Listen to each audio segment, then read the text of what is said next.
Welcome to the Why We Fight podcast. I'm your host, Justin Stam. If you're looking for truth, political clarity, and a strong path forward to fight for the survival of Western civilization, then you're in the right place. If not, then catch up, get with the program, or go piss off. We're done with diplomacy. We're in the middle of a war, and you're either with us or against us. This is Why We Fight.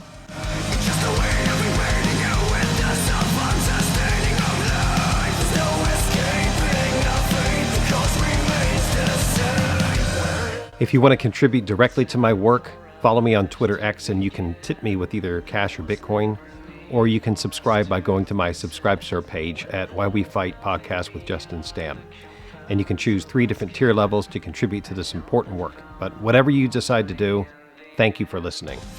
I appreciate all of my listeners. Thank you, thank you, thank you.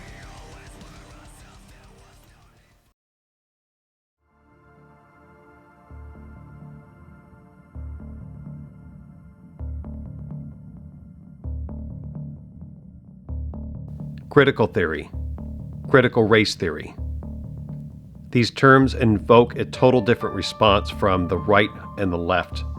And they're unpleasant terms to have to deal with because normal and good people usually don't talk like this and think like this. But it's a necessary subject to deal with because it is now occupying the public space and the town square discussions all throughout politics now. And how that affects us is important to understand.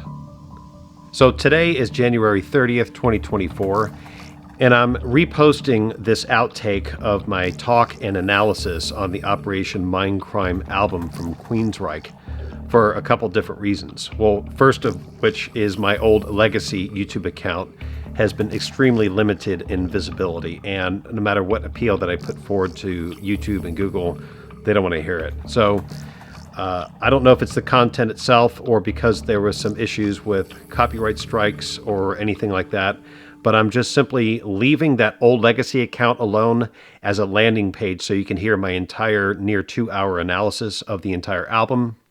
But this episode of the new podcast is meant to be just the outtake without all that extra material and try to engage people on a complex subject matter that they may only be familiar with from the outside, but they don't know the particulars, the actual nature of what these political philosophies like critical theory and critical race theory. So a lot of people are talking about it, even some of the, what I like to call mid-wit lecturers out there, like James Lindsay. I don't mean that as an off-the-cuff statement. What I mean is there's a lot of people that are out there trying to tackle the subject itself, and they come to understand the subject of this destructive, deconstructionist type of worldview. But oftentimes they lose it when they try to come up with a plan and an idea and an opposing political philosophy to fight back against it. And what I keep on saying again and again is that they always lead to a neutral position. Of course, I grew up wanting to get along with everybody. I grew up getting along with everybody. But while you're being attacked and people are calling for your eradication, if not just your silence, while also claiming to have freedom, equality, and democracy, the only way to be able to respond to that in a protectionist type of way is to not be neutral. That's the whole point. Okay? Again, the enemy is not neutral and neither should you be. And the enemy is anybody calling for the eradication of any people, really, let alone so-called Western white deconstructionism, right? And so this ties directly to this impactful, important album from my youth and a lot of other people's youths, like in the Gen X period, as they came to understand government conspiracies, government corruption, the true intent of the intelligence communities on a geopolitical scale, and what their purpose is on a domestic scale, and how those two things tie in together. Well, the impetus of that entire apparatus is driven by a singular concept, a singular idea that I've gone into several times, and that is driven by critical theory. So we can go into deeper talks about that. For instance, where critical philosophy comes from, the Enlightenment era, the David Humes and the Immanuel Kants, and how they have deconstructed traditional philosophy and the removal of metaphysics, and how that impacts your ethics and your epistemology.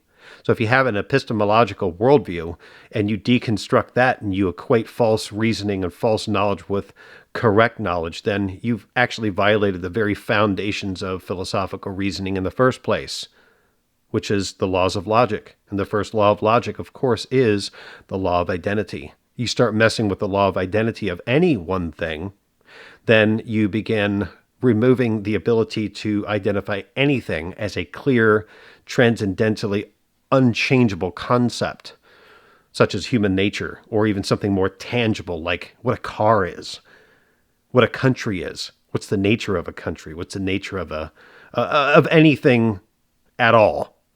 Now, it may sound pedantic to talk about these subjects, but the people implementing these destructive concepts, the open borders policies, the foreign intervention policies, these war hawk neocon policies that the average American, right or left, on the street realizes not only how destructive they are for people of other countries, but for our own country. It's not even something that's a vested interest for us.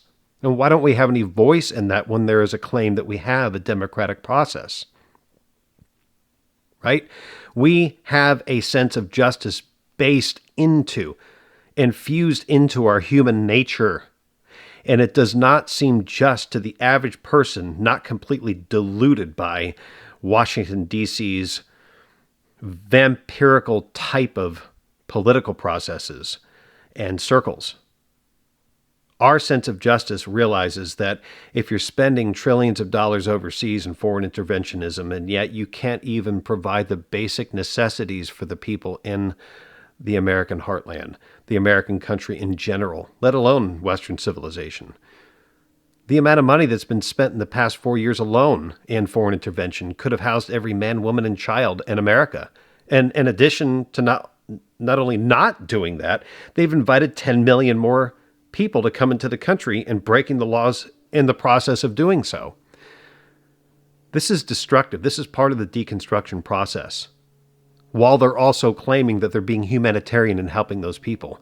Your job is to help your fellow neighbor first. Your neighbor is anybody in your country. And then if there's a surplus, you can help other people out too. And we see that when you implement the opposite strategy and you betray your own countrymen, your own neighbors, and so forth, it's not just an issue of allowing people to come here. It's also an issue of what are they fleeing from in the first place? Well, I'll give you a little hint. It's called American foreign interventionism that destroys the economies, if not destroys through warfare, the entire country of those people, where they're fleeing from. Where do they flee? They flee into the Western lands, and they create a crisis, right?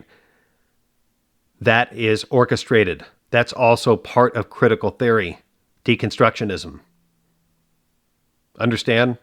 So I'm not just doing an analysis of entertainment, the entertainment value. Of course, as a teenager, and even as an adult, it's an entertainment value when you hear these rock bands that didn't just go into, hey, let's party all night, rock and roll all day. No, they're going into some of these deeper concepts. And it's so pivotal for the development of a young guy that is really rebelling against mainstream society, but he doesn't know what he's rebelling against. Are you rebelling against the revolutionaries, or are you rebelling against those in revolution against the revolutionaries?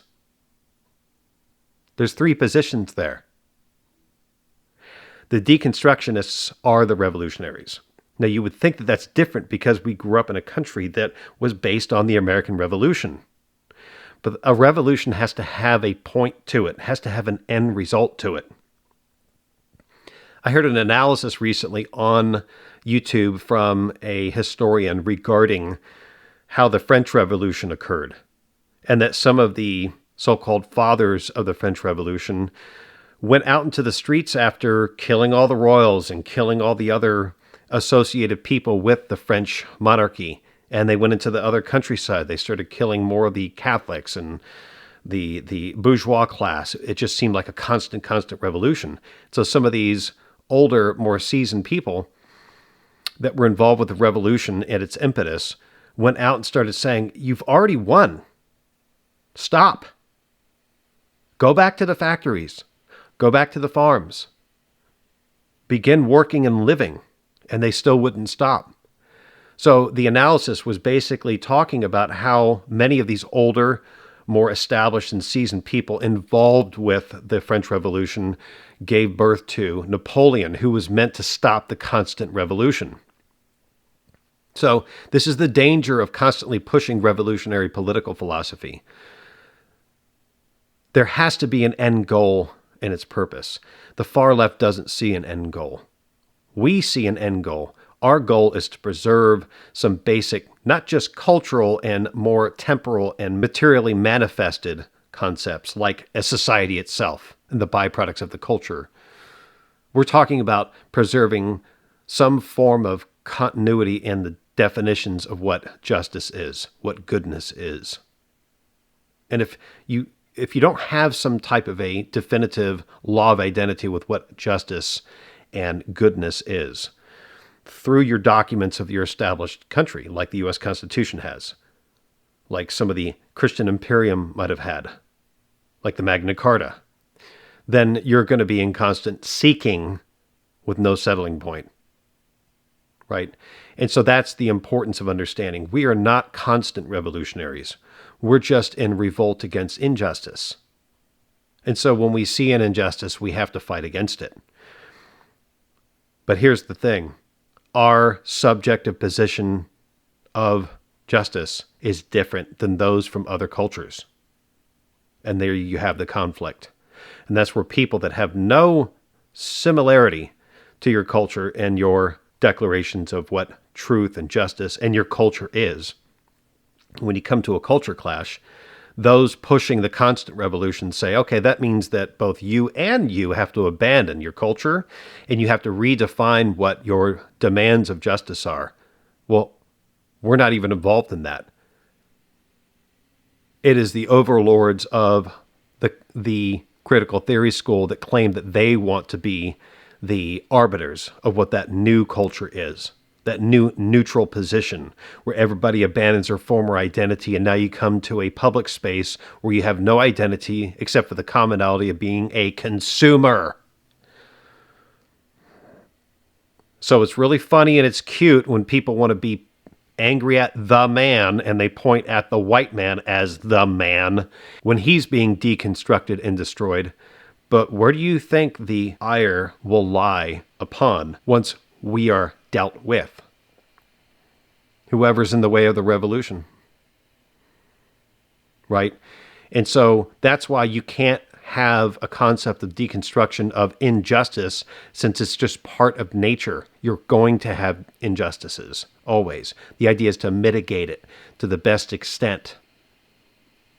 And those claiming that you can establish a state that destroys all forms of injustice are also the ones that say they want to establish a complete police state to get while also claiming you'll have justice, equality, and freedom. They're speaking out of two sides of their mouth. You can't have both. So just keep that in mind when I'm talking about the understanding, the true nature of critical theory, critical race theory, the woke mind virus, the anti-white woke mob. It can also morph itself into pointing at Hispanics, at Africans, at Chinese, at Japanese. It can be pointed anywhere at the whim of whoever is pushing the constant revolution. It always has to have some type of fodder to feed the war machine. And why is that? Why do they always have to have an enemy?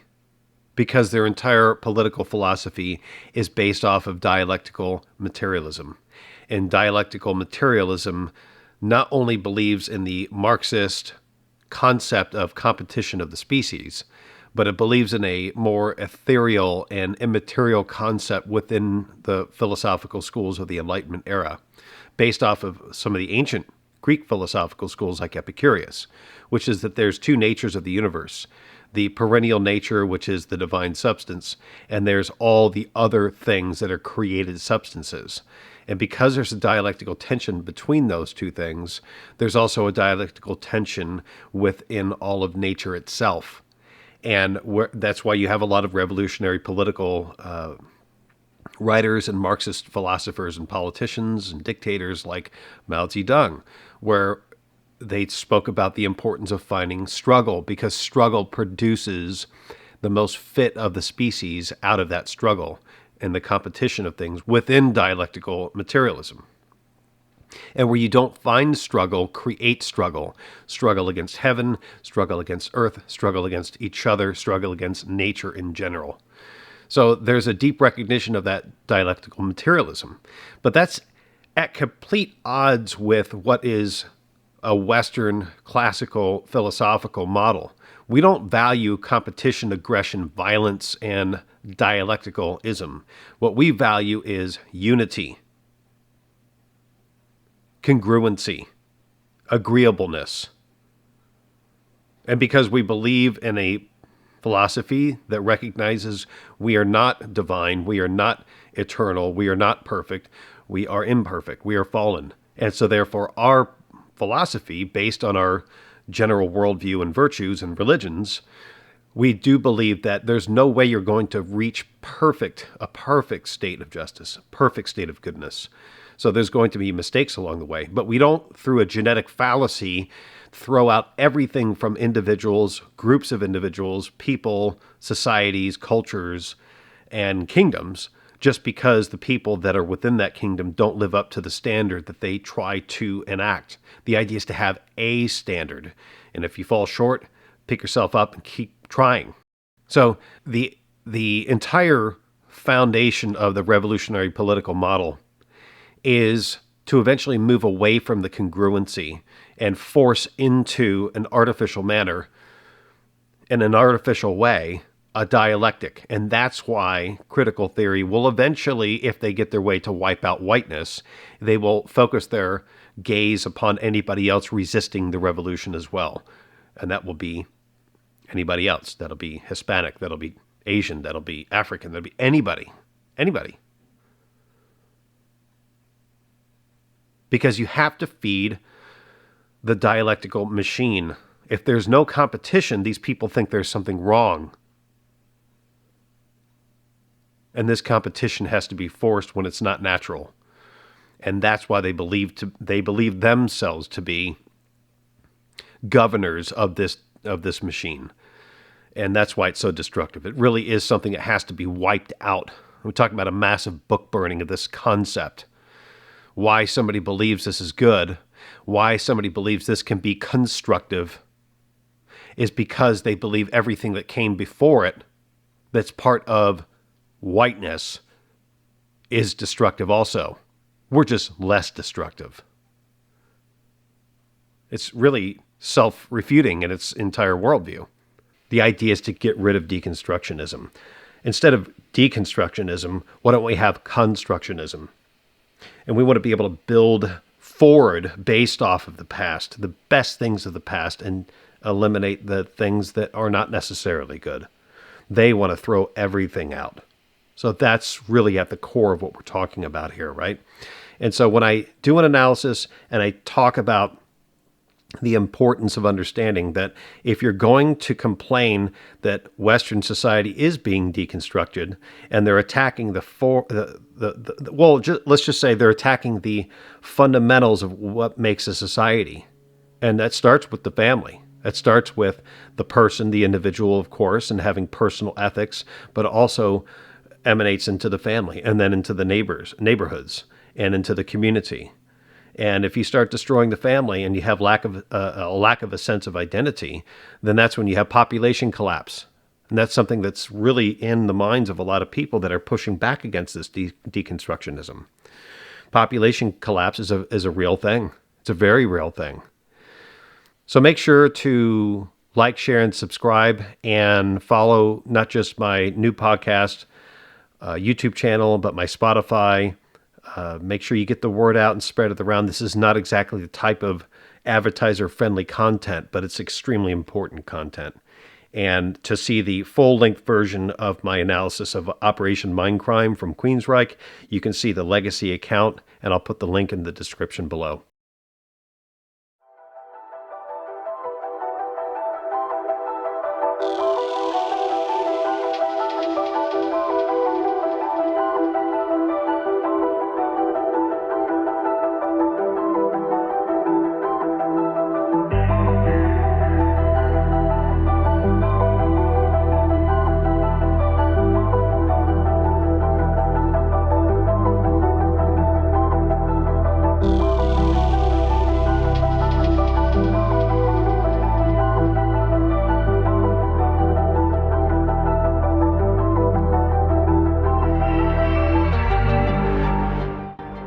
Queensryche, X-Files, and how the New Left became anti-conspiracy.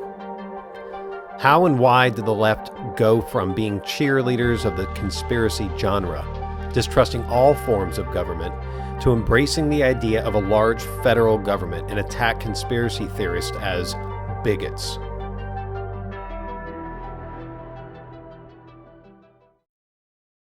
Before we go on too far in this talk, I want to address a question people have been asking me. They keep asking, why don't you do a daily show? Why don't you do interviews like a talk show? Well, I'll tell you why. Years ago, a family friend named Tony O, who was Frank Sinatra's manager for years, said something to me that Frank used to tell him, and I heard it from several sources from that world before. And it's kind of a simple statement, but it tells you everything about people's role in subjects like this. There are three types of people in this world. There are those that make things happen, those that watch things happen, and those that say, what just happened? There are a lot of people out there that already observe what's happening and even what's happened in post factum. And there are talking heads and commentaries and analysis and so forth constantly being uttered around the internet and on mainstream news and media about everything going on in the world. Right? But all these people are passive observers of what the enemy is doing. We don't need to take on the role of being passive observers of what the enemy is doing. We need to be more concerned about what we're going to do about it. Anybody that's in opposition to globalism, Marxism, and the deconstruction of Western civilization needs to take a more proactive role in sitting in the driver's seat, right, and making things happen. You can't make things happen if you're constantly trying to become an expert on what the enemy is doing, what the enemy is up to, what the enemy just said. And even if it's not the enemy, if a person's not proactively also helping you, is an ally, or is a gray man, doesn't even interfere with you, you're still not doing something proactive to fight against the praxis of the enemy. The enemy has a plan and he acts it out. If all you're doing is observing and sitting down with people and having a coffee talk and a chat and talking to some of these people that may even be your enemies as equals, you're doing yourself a disservice. Anybody that's opposed to globalism needs to treat themselves as some type of a leader or leadership in a mentality that you're going to make things happen. And you can't make things happen for yourself unless you have some form of identity to advocate and promote in some form of activism in your own praxis. Okay, so that's why I don't do that. I don't want to sit here and talk to other people about what we should already know conversely together if we're on the same page. Okay. Now, there are a lot of people that already do a really good job of identifying the enemy, his foundations, his roots, his entire ethos, the Marxist and the neo-Marxist, and the difference between the two groups. What I've found, though, that's severely lacking is what I've just pointed out, and that is who we are and what we're going to do about it. So don't spend an inordinate amount of time on the enemy, right? So anybody that's heard my previous talks knows what I advocate to answer that question, right? A return to our European identity, roots, religion, philosophy, politic, everything. Okay, so I don't want to belabor the point here. This isn't what this talk is about. But while I'm on the subject, of being experts on the enemy, one person really stands out to me, and he's someone that a friend of mine discovered and shared about. And his name is James Lindsay. And his YouTube channel is The New Discourse. Yes, he spends an inordinate amount of time on the enemy's political ethos, such as Marxism, neo-Marxism, the differences between them, and why they ironically are in dialectical opposition to each other. A lot of people don't realize that. They think they're equal and the same thing, and they're not. Marxism is based on class warfare and the elimination the elimination of class. So it's not just class warfare, it's the total elimination of all classes. And neo-Marxism, as professed by Herbert Marcuse and others of the critical theory schools, and he's one of the founders of that school, is based on, for the lack of a better term, race warfare. The Marxists went to great lengths to convince the world that race doesn't exist or it's not important, so they can recruit as many people as possible. Only labor matters, resources, and capital. Then in the 1950s, as James Lindsay points out, along comes what came to be known as the New Left, and they advocated complete deconstructionism of the entire Western civilization. When I say Western, I mean white Christian civilization, Christendom, because it is based on hierarchy and patriarchy, and you can't have that if you advocate equality, so it must be torn down. Now, this isn't the first time I had heard of this New Left as described by Lindsay. In 2001, I had been in the middle of a pursuit of a screenwriting career in Hollywood, and while doing research on a project called Codename Zorro, which was about the FBI's COINTEL program, I discovered a book written by William C. Sullivan, who was the assistant director and third in position in the FBI under J. Edgar Hoover. He spent 30 years in the Bureau until 1971, the last 10 years of which he formed and ran COINTELPRO, which was a domestic counterintelligence program meant to stop communist activities in the U.S. Well, in his book, he had a whole chapter dedicated to what he termed the New Left. In there, he admitted that when they showed up on the scene in organized anti-war and civil rights groups, he and the FBI didn't even know they had existed beforehand. Right? So I'll read a little bit from that chapter. That's on page 147, chapter 10. So the New Left, he says, the civil rights movement began in the late 1950s. Let me say that again. The civil rights movement, which began in the late 1950s, gave organization and impetus to the anti-war movement of the late 1960s. The tactics of direct action against authority that proved successful in the earlier struggle were used as a model for the students of the New Left. The two were tied together because although there had been some campus protest about the war, the riots of the April 28, 1967, following the death of Martin Luther King Jr., really started the whole thing rolling, and we weren't prepared. A few weeks after King was shot, we at FBI headquarters were astonished when we got to our offices and read the morning papers. A student riot had broken out at Columbia University in New York City. The trouble at Columbia came as a surprise to the FBI, as much of a surprise as our discovery of the true strength of the mafia when we raided their meeting in Appalachian. Before we read the headlines and saw the pictures of Mark Rudd smoking a cigar with his feet up on Grayson Kirk's desk, we didn't know the New Left existed. We didn't know the New Left existed. Do you hear that? Now, one can simply say, oh, he's lying, they knew it, it's all a conspiracy. Well, let's just take it at face value. You can see that the new Marxists, even in theory, were very verbal, especially in academia, but they were also very secretive when it came to their praxis, or how they planned on manifesting their new politic into an activity demonstrated in the real world. So even the FBI domestic intelligence chief didn't know they even existed, or at least had been active.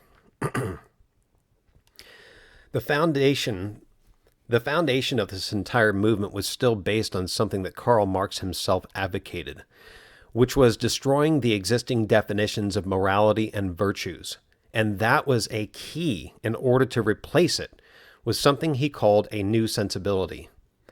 Even they understand that, as I have advocated before so many times, politics is downstream from culture and culture is downstream from the virtues. They know if you change the definitions of virtue, you can change the entire culture and politic. This is what the purpose of the new sensibility is, and is the foundation of the new left. Now, this leads to the question at hand, and that is, how do you get people to accept that your culture is worthy of being dismantled, abandoned, or even destroyed and replaced? That's what I'll address here, and I'll give you a term to knock around in your head while I lay the foundation for this issue. Operation Paperclip. Okay? Operation Paperclip. Okay, let it stew in the back of your mind. I'm going to give a foundation here of this subject leading up to an analysis of Operation Mindcrime, the album. So growing up as a Jehovah's Witness and already identifying the U.S. government and the UN as nefarious entities, it wasn't that far of a leap to reach my teen years and become immersed in what many of us thought was a subculture against the government and society, that many of our generation were convinced of the theory of rejection and deconstruction of the entire system, which, of course, was the rock and roll and heavy metal world. While immersed in the progressive metal bands of the day, I finally stumbled upon an album that changed my life and started me on a journey towards the conspiratorial world. That album, of course, was Operation Mindcrime by Queensryche. Now, the official story of this album from the singer Jeff Tate is sort of a rock metal opera that follows the journey of a young man that gets recruited into a left-wing anarchist paramilitary organization, hell-bent on overthrowing the government in the U.S. and Canada, and obviously trying to start a worldwide revolution. Along the way, he falls in love with a girl that is also with the organization, but eventually he ends up being ordered by his handler to assassinate her as well. Personally, I find this story, this official story, to be a false narrative. The reason why I feel this way is that there are some very key words in the lyrics of the album that indicate a much larger organization at work here. Jeff Tate claims that he learned of this group of anarchists while residing in Ottawa, Canada. Anybody that's done any research on the CIA Operation MKULTRA programs knows that one of their chief operations was in the middle of Ottawa and run out of a mental hospital called Ravenscrag. This Ravenscrag hosted experiments run by doctors in mind control techniques and was a joint operation between the CIA and Canadian intelligence. The obvious stated goal of MKUltra and many of their subprograms as well, such as the one run out of Ravenscrag, was to create a Manchurian candidate-style controllable assassin soldier. This was done through drugs and electric shock therapy, torture, in order to create a subdivided conscious, so that the assassin's conscious would be suppressed, only to be called upon by key triggering stimuli. Now, one of the main handlers of this particular program that went back to the 1950s, or maybe even before, was someone who was the founder of the Church of Satan in the United States named Anton LaVey. Now, anybody that shows or knows anything about the Operation Mindcrime videos from the 80s sees that the handler of the main character of the story looks eerily similar to Anton LaVey. The rooms and the building that the main character was always interacting with him in looks eerily like Ravenscrag. And, of course, it already takes place in Ottawa, Canada. So let's go through some of the lyrics of these songs, and you can kind of see the deconstruction and anarchist proactive destruction of society promoted to this young man that's kind of representative of a lot of the youth since the 1960s, 70s, 80s, 90s. They get wrapped up in far-left paramilitary activities, and it's based on this concept. And it's important to note here that through Operation Chaos, that many of these cells of paramilitary groups that start color revolutions throughout the world, and even in the United States, such as what happened in the period of the 1960s, have often been either co-opted, if not started, by certain federal agencies and used and disposed of young men like this. And you'll see that demonstrated here in this story.